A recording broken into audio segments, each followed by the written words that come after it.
সমস্যা তো অনেকগুলা, কোনটা আগে বলবো বলো? মানে কোনো সমস্যা তো ধার কথা না।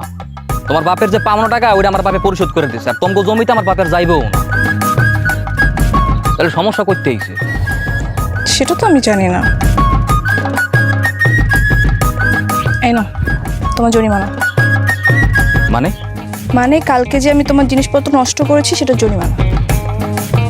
ওইসব জরিমানা টরিমানা দেওয়ার দরকার নেই, মাফ করে দিছি। দরকার আছে, আমি যেহেতু নিজে সবকিছু নষ্ট করেছি তাই আমি নিজে দিতে আসছি। দাও। ঠিক আছে, ধন্যবাদ। তুমি তো আমার চোখ খুলে দিয়েছো। আসলেই তো একটা সন্তানই পারে তার বাবা মার মুখ উজ্জ্বল করতে, আবার সেই সন্তানই পারে তার বাবা মার মান সম্মান ডোবাতে। আমি সেটা কালকে বুঝতে পেরেছি। ঠিক আছে। আচ্ছা, এসব শিক্ষা তুমি কোত্থেকে পেয়েছো? আমি যতটুকু জানি তুমি তো তোমার লেখাপড়া করোনি। জগতের সব শিক্ষা বইয়ের মধ্যে থাকে না, এলাকা স্কুল কলেজে সব শিক্ষা শিখাইতে পারে না। এটা হচ্ছে দুনিয়াবী শিক্ষা।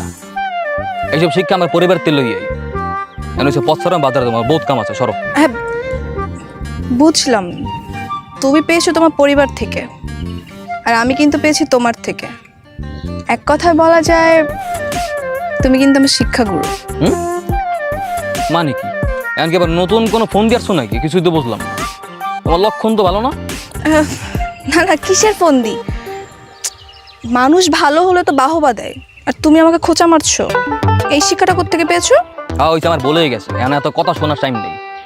আমার বহুত কাম আছে, আমার বাজারে যাইতে হবে। তোমার মতো এরকম হইয়া বই থা মানুষ সরব। আই শুনো,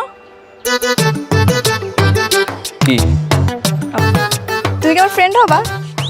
না।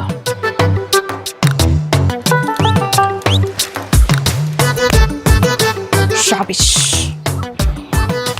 তাহলে তো আমি দেখতেছি।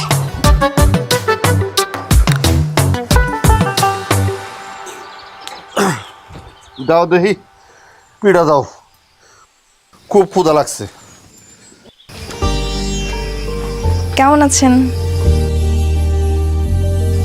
কি ব্যাপার মা, তুমি হঠাৎ কি মনে করে আমগো বাড়িতে আইলা?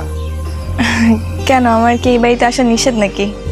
না মানে আসলে তুমি তো কখনো আমগো বাড়িতে আসো না, এই জন্য কথাটা বইলা ফেলাইলাম আর কি।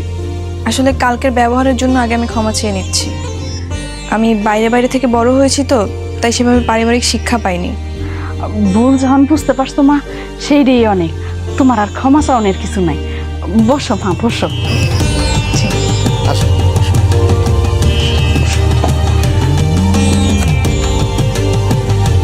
আঙ্কেল, এই নিন আপনার কার্য টাকা।